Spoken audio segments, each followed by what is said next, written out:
de las veces, o sea, la cantidad de veces que hice el experimento. Entonces te dan la distribución, o sea, la densidad, y te piden contrastar la hipótesis que P1, P2 y PC son todos iguales a 1 partido por C. Así que eso te condice cuánto debería ser el resto, o la suma del resto. Porque aquí solo está viendo la primera proporción, la segunda y la décima proporción. Ya, y como dice que razón de verosimilitud asintótico, la que yo puedo elegir libremente es solamente la C, la última. ¿Cómo? La que yo elijo libremente, solamente el valor de la última es la que yo elijo libremente. Los otros dos valores no, son las libres sería, porque aquí tiene, a menos que lo hayas copiado mal, dice P1, P2 y PC. Sí, no, eso dice. Así que te queda P1, P2 y PC. Te queda P3, P4 hasta PC-1. Todas ellas están libres.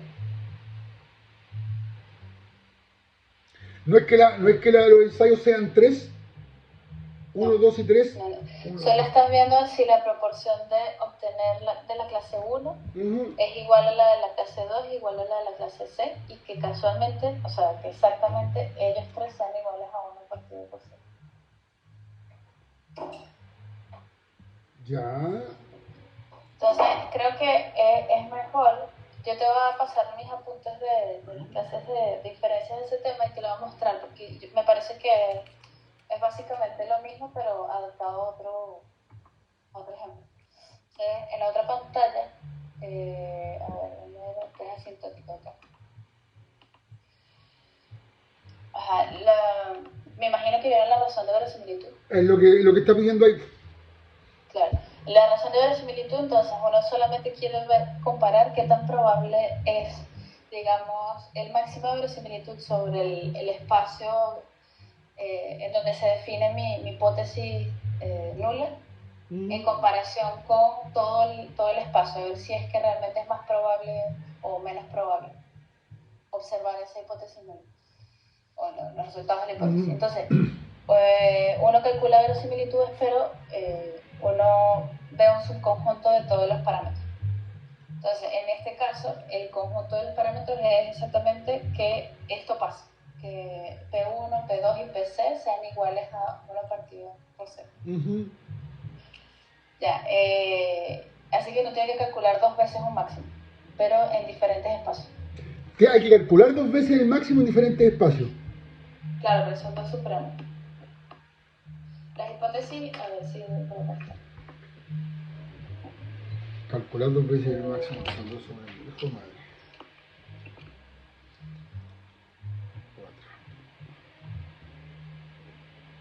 4. Ajá, yo cuando defino una hipótesis nula, un test de hipótesis, necesito una hipótesis nula y una hipótesis alternativa.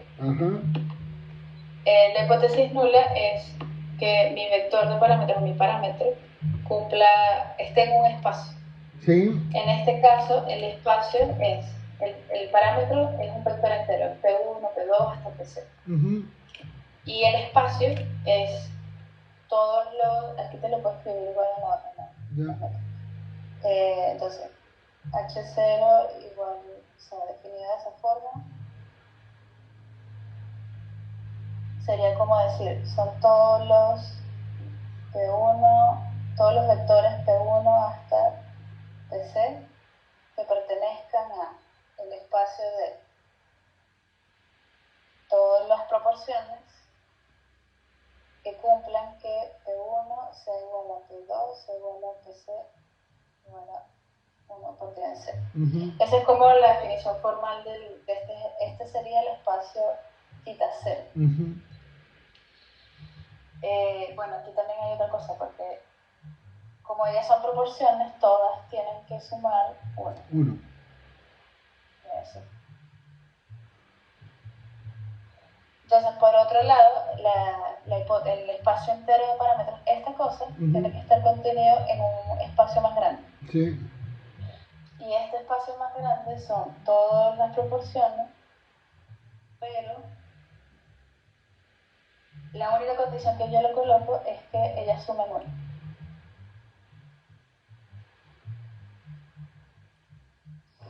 Entonces, ese es el espacio donde está definida la hipótesis nula y todo el espacio paramétrico. Ajá. Entonces, dentro de los tres, del radio de verosimilitud, Ajá. entonces se tiene el supremo sobre el subespacio y sobre todo el espacio. Entonces el supremo sobre tita, sobre tita y el supremo sobre el espacio paramétrico, sobre tita mayúscula. Claro. Entonces, esta cosa coincide con el máximo de verosimilitud. Entonces, uno hace lo mismo, uno deriva las cosas, las distribuciones, o sea, las densidades, la log verosimilitud igual a 0, hay de todo el máximo de verosimilitud. Y para esto, en realidad, a veces es mejor graficar porque es más fácil, porque esto es un subconjunto. Entonces, lo que te decía, ahora sí, aquí sí puedo, es más fácil dibujar. Por ejemplo, si yo tengo una función F, entonces cuando yo derivo igual a 0, yo busco puntos máximos o puntos mínimos. Si yo ubico el máximo, entonces acá la segunda derivada de la función evaluada en ese punto es negativa. Y acá la segunda derivada evaluada en este otro punto es positiva. Okay. Puede pasar que sea 0. En ese caso simplemente es como que está cambiando de forma. Pero como te digo, eso significa que eso es un máximo o un mínimo de todo el espacio. De todo Entonces, el espacio. este sería como todo el espacio tita, todo este eje. Entonces, cuando yo quiero hallar un máximo o un mínimo sobre un subconjunto, yo tengo que ver dónde está. Porque imagínate, puede pasar que, por ejemplo, vamos a suponer que mi espacio tita 0 es este. Es un subconjunto de todo el espacio tita y está allí. Cuando yo hallo el máximo de verosimilitud, claro, puede pasar que el máximo esté justamente dentro de ese conjunto. Pero también puede pasar que esté fuera de ese conjunto. Entonces, si mi tita, por alguna razón, está, qué sé yo, acá, si este es tita 0, entonces resulta que cuando yo hallé el máximo de verosimilitud, eso está fuera de ahí. Si yo quiero utilizar ahora derivadas para hallar el máximo, no las voy a encontrar, porque cuando yo uso derivadas voy a encontrar este máximo. No voy a poder encontrar uno que esté aquí adentro nada más. Entonces uno lo que tiene que hacer es ver qué forma tiene la función dentro de ese subconjunto. En este caso, si yo quiero ver cómo es la función, yo veo, mira, acá está creciendo la función, está siendo creciente. Entonces, si yo quiero encontrar un máximo sobre ese subconjunto, lo voy a encontrar justamente en el borde, lo voy a encontrar acá. Ese va a ser mi máximo, o sea, acá sería el supremo, pero de los titas pertenecientes a tita 0, de las funciones. Y si lo busco sobre todo el espacio, entonces sí coincide con este. Es el mismo. Entonces ahí es donde uno tiene que tener cuidado. Entonces el radio de verosimilitud te mide esa distancia, digamos, esa diferencia. Ya, ese es el radio de verosimilitud en general, pero resulta que cuando uno saca el cálculo y cuando uno empieza a hacer las regiones de rechazo, uno empieza a construir, por ejemplo, regiones de rechazo para una prueba hipótesis o incluso algo por el estilo, es necesario saber la distribución de algo que te quede ahí adentro. Entonces uno empieza a manipular estas desigualdades hasta que te encuentres con algo para lo que tú sepas exactamente cómo se distribuye. Y eso no siempre es fácil. O sea, típicamente, por ejemplo, si uno tiene una distribución gaussiana,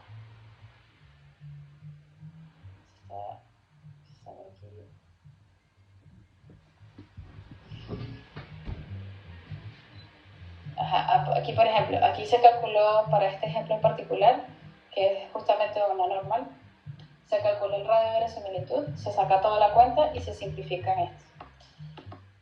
Ya, entonces resulta que yo no sé cómo es la distribución a priori de toda la exponencial, de toda esta cosa con el cuadrado, pero sí sé cómo es la distribución de esto. Entonces uno empieza a manipular ese radio de verosimilitud porque uno tiene desigualdad, entonces uno empieza a aplicar las funciones para poder encontrar algo a lo que yo sí sepa cómo se distribuye. Y resulta que esto uno sabe por el tipo de variables aleatorias que se distribuye normal. Y ahí uno puede encontrar cosas que uno sepa cuantificar directamente. Ya, pero eso es, en este caso, en este ejemplo en particular, porque la población viene de uno normal. Y al final las cuentas terminan siendo, digamos, factibles, terminan siendo bonitas al momento de calcular. En el ejemplo que tienes allí, o en otros ejemplos en particular, no siempre es sencillo. Entonces, como sacar una región de rechazo de manera explícita es muy complicado. Entonces, uno tiene distribuciones asintóticas. Entonces, uno dice, bueno, una aproximación de una región de rechazo puede ser tal. Entonces, el teorema, en este caso, dice que si yo tengo una muestra aleatoria que provenga de alguna densidad, o sea, que tenga relacionada a alguna densidad, si esa densidad es suficientemente suave, si ella tiene derivadas, si las derivadas son acotadas, si tienen propiedades bonitas,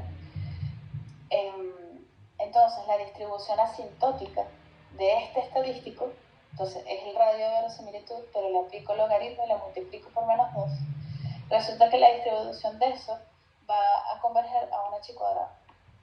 Entonces, esto siempre converge a un h cuadrado. Y ahí uno puede calcular probabilidades.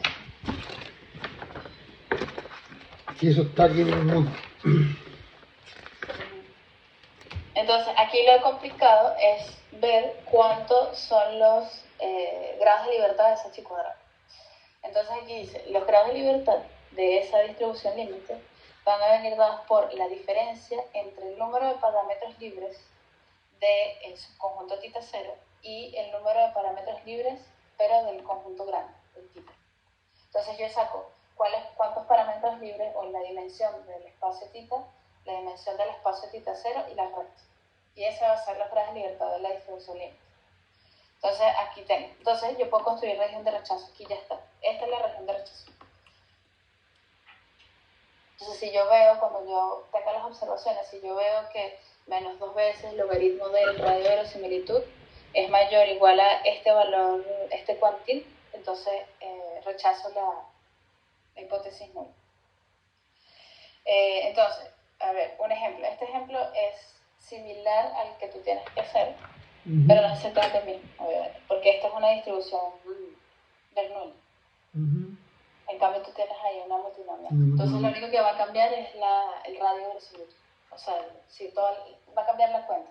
Entonces, te voy a explicar esto y ahí tú lo resuelves y si quieres me los mandas y después yo lo reviso. Entonces, mira, aquí hay solamente 5 proporciones. Tú tienes C proporciones. Sí. Entonces, el parámetro, o sea, el vector entero es P1, P2 hasta P5. Entonces, ellos tienen que sumar 1 porque son proporciones. Y se tiene una muestra aleatoria que proviene de una distribución discreta que a cada clase, a cada una de esas 5 clases le asigna la proporción PJ. Entonces, ya, dame un segundo.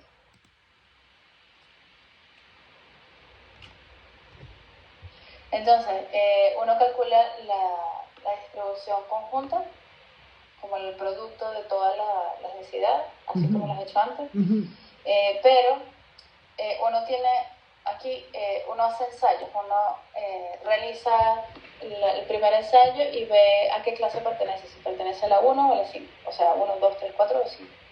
Entonces, cuando yo vaya a contar, cuando yo vaya a ver, al final de todos los n experimentos, yo puedo identificar cuántas veces yo tuve la clase 1, cuántas veces tuve la clase 2 y así sucesivamente. Y a esas cosas los voy a llamar IJ.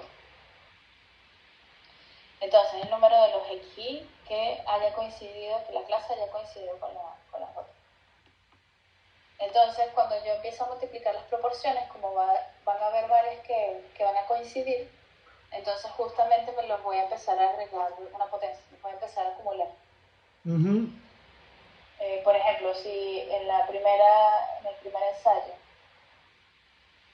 tuve la clase 1, entonces tengo P1. Si en el segundo tuve P3, pero en el tercero tuve P1 otra vez, ellas se van a acumular. Entonces me va a quedar P1 elevado al cuadrado, por ejemplo. Claro. Así que van a empezar a salir estas potencias.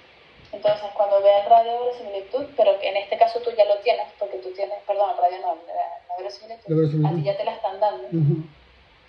Entonces aquí uno tiene el producto de los PJ, pero elevado al número de veces que yo lo vi. En la guía, en tu ejercicio, aquí es esto. ¿Ves? Entonces tú tienes 6 clases. Aquí hay solo 5 y como esto proviene de otra distribución, que es la multinomial, entonces tienes además este número aquí adelante. Aquí en cambio hay 1, pero es similar, la idea es exactamente la misma. Entonces, lo que aquí se llama L es exactamente todo esto para ti. Entonces no tengo que resolver el factorial que está ahí, sino que esa es la iluminación que me da por la distribución. Claro, no, es que a ti al final lo que te importa es estos parámetros. Esto es al final una constante. Porque tú conoces el tamaño de la muestra y esto se supone que tú lo observas, así que es conocido. Perfecto. Lo que no conoces son los P. Los P. Y esos los P son los ensayos que tengo que hacer hasta que cómo se agrupa cada una de las clases. Claro, y tú quieres poner a prueba si es que P1, P2 y PC son todos iguales a 1 partido por C. Esa es la test de hipótesis que se quiere correr. Aquí es otro. Aquí el test de hipótesis es para contrastar que la proporción 1, la proporción 2 y la proporción 3 son iguales, pero que la 4 y la 5 son iguales entre ellas. Entonces, toda esta es la hipótesis nula, que es distinta a la tuya. Y bueno, la alternativa simplemente rechaza o sea, es lo contrario de la nula. Ya, entonces, ya sabemos cómo se comporta este estadístico. Al límite, cuando n es suficientemente grande, se supone que ya sé que es una chi cuadrada. Ya sé cómo viene la región de rechazo. Lo que hay que hallar es, por supuesto, saber cuánto es este lambda x, pero también hay que saber cuánto es m y cuánto es nu. Entonces, m es el número de parámetros libres de todo el espacio y nu es solamente el subespacio. Entonces, ahora uno ve, este es el subespacio, entonces está definido por esta relación. Entonces, aquí voy a escribir. Entonces, para mí, P1, P2, entonces en el ejemplo de las notas. P1, P2 y P3 son iguales y por otro lado P4 y P5 son iguales. Entonces, si yo conozco a P1, a P2 o a P3, yo conozco a todos ellos. Entonces, yo al principio tenía 5 P's. Pero si conozco a uno de los primeros 3, los conozco a todos. Entonces, me basta con conocer uno. Basta con conocer P1, P2 o P3. Ahora me queda P4 y P5. Entonces, si yo conozco a P1, P2 o P3, para conocer a todos.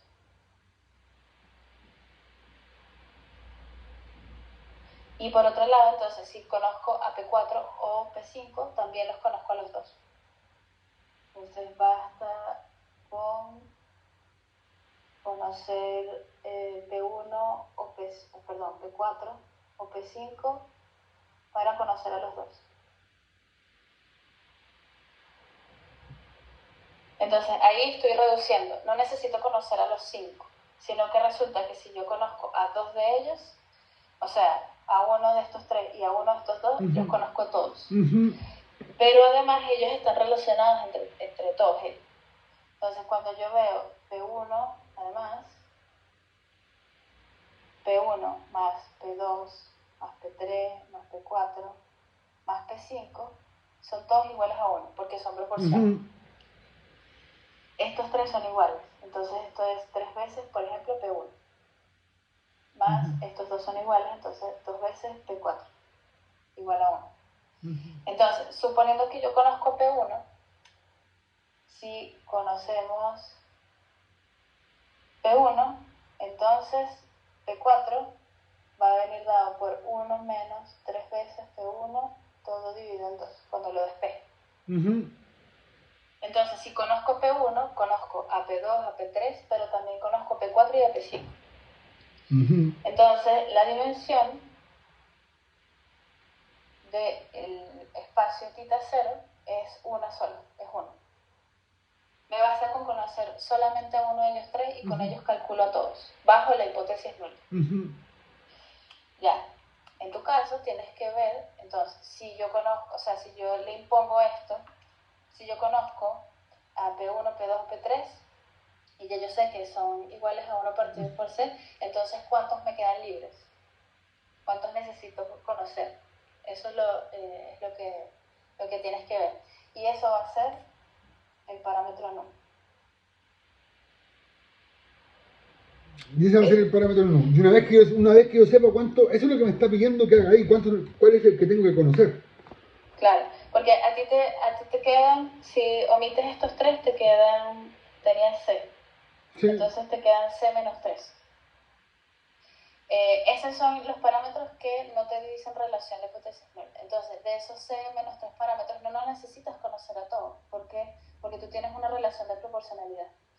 Entonces, como tú sabes que todos suman 1, que fue lo que pasó acá, entonces tú puedes dejar a uno de ellos fijo y con ellos calcular todos los... Pero todos suman 1 partido por C. No, todos suman 1. Todos los PI, desde 1 hasta C, suman 1. Pero también sabes que los primeros, o sea, P1 más P2 más PC, todos ellos suman 3 veces partido por C. Pero te quedan más. Tienes P3, tienes P4, todos esos hasta PC-1. Y todo eso debe sumar 1. Entonces, la hipótesis nula te fija esto ya. Y esta igualdad también te va a ayudar a conseguir otro de ellos. Entonces, fíjate, uno puede despejar y no pedir conocerlos a todos, sino en subconjuntos. Si yo conozco a P4, P5 hasta PC-1, yo puedo calcular a P3. Bajo la lógica de lo que hiciste anteriormente, conociendo solo... Entonces ahí no voy a necesitar conocer ni los C parámetros, ni tampoco voy a necesitar conocer a C-3 parámetros, sino que me basta conocer C-4 parámetros. Eso es el NU en tu caso. Entonces, ese es lo primero que hay que conocer para calcular la región de rechazo asintótica. Ese es el NU. Ahora, el M es más fácil porque es de todo el espacio. Entonces, en este caso, todo el espacio, esto como parte. Cosa aparte. En todo el espacio θ, lo único que se le pide entonces a las proporciones es que todas sumen 1. Entonces, desde 1 hasta 5 sea igual a 1. Entonces, de la misma manera, si yo conozco a P1, a P2, a P3, a P3 y a P4, entonces yo puedo despejar y conseguir P5. Entonces, ¿cuántos parámetros libres tengo allí? 4. Bueno, entonces la dimensión de θ, que es lo que se llaman las notas M, es exactamente 4. Entonces, asintóticamente, la región de rechazo va a ser, entonces, región de rechazo asintótica. ¿Y en tu caso cuántos vas a tener? 4 parámetros libres. ¿En tu caso? 3. Porque 1, 2 y C. O sea, sería... Pero es todo el espacio, no θ C. Entonces sería C-1. Claro, entonces en tu caso M va a ser C-1.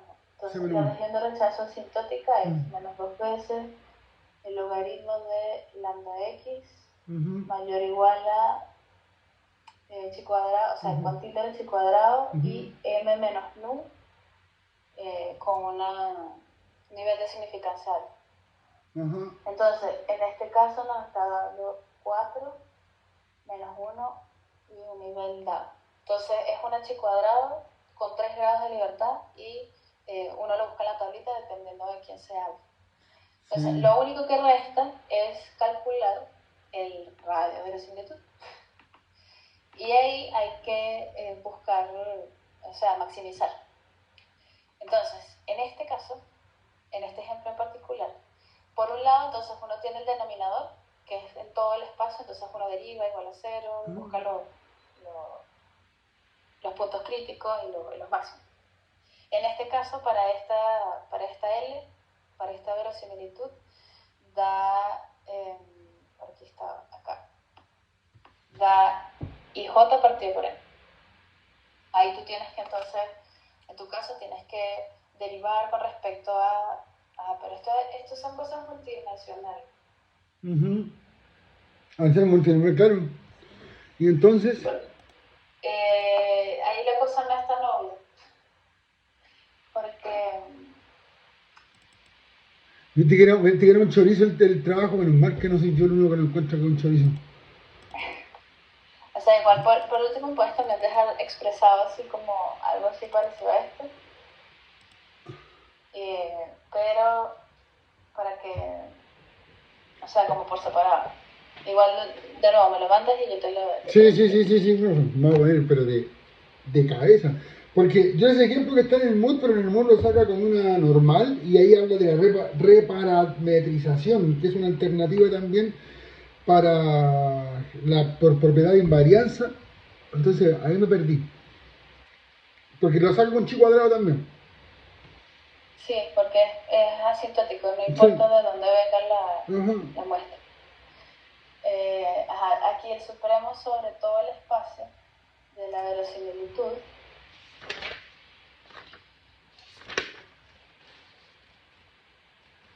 en este caso entonces en el ejemplo es producto de todos los P, pero hasta 5 de PI a cuántas veces lo observé. Ahí para mí sería el producto de todos los I hasta C de los PI y de cuántas veces lo observé. Pero también esto. En tu caso también tienes todo esto. Ya, pero que es una constante que no tengo que calcular. No te va a afectar, pero sí la tienes que dejar. Sí, ya, perfecto. Entonces, acá, por ejemplo, entonces yo quiero calcular el máximo de verosimilitud, entonces tengo que derivar, pero resulta que no tengo una variable, tengo 5 variables. Entonces tengo que derivar con respecto a las 5 variables. Y eso se llaman derivas parciales. Entonces, las derivadas se denotan, por ejemplo, si yo derivo una función lo puedo anotar así, pero también así. Cuando yo tengo más de una variable, la letra es distinta, es una B así como cursiva. Entonces, uno tiene que derivar a la función parcialmente con respecto a, por ejemplo, la primera proporción. Uno la deriva, 1 igual a 0 y a ella lo que tenga que hallar. Pero es un sistema de ecuaciones, porque tengo 5 variables. Entonces tengo que hacerlo con respecto a la primera, pero también tengo que derivar parcialmente con respecto a la segunda, la tercera, hasta la quinta. Profe, ¿y eso no tiene nada que ver con la matriz hessiana? Sí, exactamente. Eso, luego en las segundas derivadas, cuando uno le ve el signo, aquí ya no tiene sentido porque no es un número. Ahora va a ser una matriz, entonces uno ve la matriz hessiana. Y esto es el vector de gradiente. Entonces, yo en ese caso las derivadas múltiples tengo que hacer sobre 3 nomás. Sobre C, hasta C, perdón. Sí, hasta C. Hasta C. Entonces, en este caso, cuando uno deriva parcial, uno lo que hace, por ejemplo, si yo quiero derivar con respecto a P1, yo voy a considerar, porque yo tengo P1 elevado a I1, P2 elevado a I2 y así sucesivamente hasta P5 elevado a I5. Si yo quiero derivar con respecto a para mí todo esto son constantes.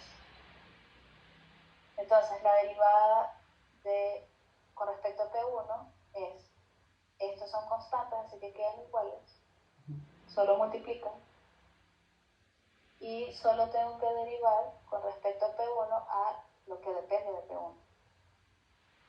Entonces ahí es la derivada de, por ejemplo, la derivada de algo elevado a una potencia. Eso es, el resultado de esa derivada es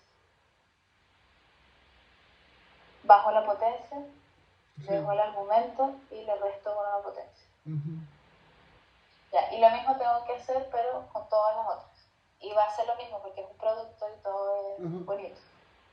Entonces, con respecto a la quinta, va a ser P1 a la I1 hasta P4 a la I4 por I5 bajo la potencia, dejo la base y le resto 1. Ya, ahora todo eso lo voy a igualar a 0. Y eso es un sistema de ecuaciones. Cuando yo resuelva ese sistema de ecuaciones,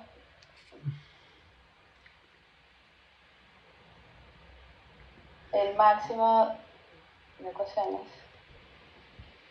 me va a quedar el candidato máximo de verosimilitud. Y en ese caso, según el cálculo que están en las notas, dice que entonces la primera proporción va a ser I1 partido en N hasta la quinta proporción que va a ser I5 partido en N. Y para ver si de verdad es un máximo hay que calcular la matriz hessiana, ver un montón de cosas ahí. Pero yo creo que no deberías meterte igual con eso porque es un poquito más analítico. Mejor dejarlo hasta calcular la solución del sistema de ecuaciones. Yo creería, porque la matriz hessiana yo la estudié, pero porque me apareció en un ejercicio y me metí a verla qué es lo que era y a darle unas vueltas, pero para resolverla no estoy. Pero no hubiese llegado, yo no estaba ni cerca en mi pusilánime y mi errática existencia de llegar a ese nivel. Obvio. Pero cuando yo estaba intentando ver el ejercicio no llegué nunca para ese lado. Bueno, aquí en tu caso va a ser muy parecido, lo único que tienes es, primero aquí tienes algo que multiplica, así que te va a quedar cosas aquí multiplicando, sí. Pero va a ser la misma cosa siempre. Ajá. Entonces va a ser como si no estuviese en realidad. Ajá. Y la otra diferencia es que no tienes 5, sino que tienes hasta C. Hasta C, claro. Entonces te debería quedar la misma solución, entonces te va a quedar que PJ va a ser, aquí no se llama X en tu caso, sería XJ dividido en N. Y esa cosa va a ser desde J igual 1 hasta C. Ya, luego se tiene que buscar el máximo, pero luego se busca el supremo, pero sobre el subconjunto.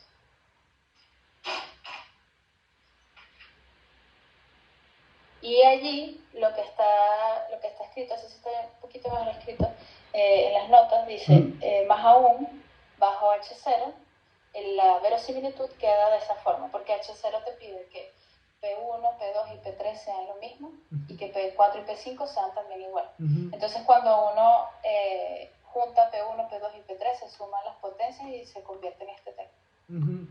El producto de los primeros tres. Y los otros dos, como están fijos, como estos dos son iguales, y a partir de ellos yo puedo encontrar, por la relación de que son proporciones, yo puedo encontrar, lo puedo despejar, entonces también puedo escribir la función de P1. Entonces me queda una sola variable. Lo único desconocido, bajo la hipótesis nula, es P1. Entonces aquí sí puedo derivar, igualar a 0 y despejar la incógnita. Entonces es una verosimilitud, pero marginada al espacio θ cero. Entonces en tu caso tienes que fijar a P1, P2 y PC. Todos ellos van a ser, el producto de ellos va a ser constante y te va a quedar C menos 3 variables. Aquí queda una sola. En tu caso C menos 4. Será menos 4 por lo mismo de igualarlo a 1 en la suma. Entonces vas a tener que volver a hacer un sistema de ecuaciones, pero ahora con menos ecuaciones. Pero la idea es la misma. Te va a quedar una función, te va a quedar una cantidad C menos 4, ¿no? Sí, C menos 4 variables. Y derivas todo parcialmente con respecto a cada una, igualas a 0 y resuelves el sistema. Entonces, de ahí vas a conseguir cuáles son los máximos del numerador, del radio de verosimilitud. Y ya, después se hace el radio de verosimilitud, el radio entre las dos cosas, y listo. El cociente entre las dos cosas. Claro, en este caso queda así, cuando uno saca toda la cuenta. O sea, simplifica algunas cosas y queda de esta forma. Entonces, el test asintótico te dice que menos 2 veces el logaritmo de todo esto siempre va a ser, o sea, el rechazo sí es mayor o igual a ese cuantito. Entonces, el ejercicio, este ejercicio es súper parecido al que tú tienes, pero tú tienes más variables. O sea, porque tengo C, tú tienes un 5, que ya un número, yo tengo Claro. C, que tengo que restar. Yo tengo 5, tú tienes C, y además la hipótesis es distinta. Es distinta. Y a eso es por una normal, y yo estoy en una multinomial. Claro. Este no es normal, este es como una... Es parecido a una binomial. Ajá. Sí, pero ya, por lo menos tengo donde agarrarme y con la cuestión, así que, pucha, profe, tengo un orgasmo.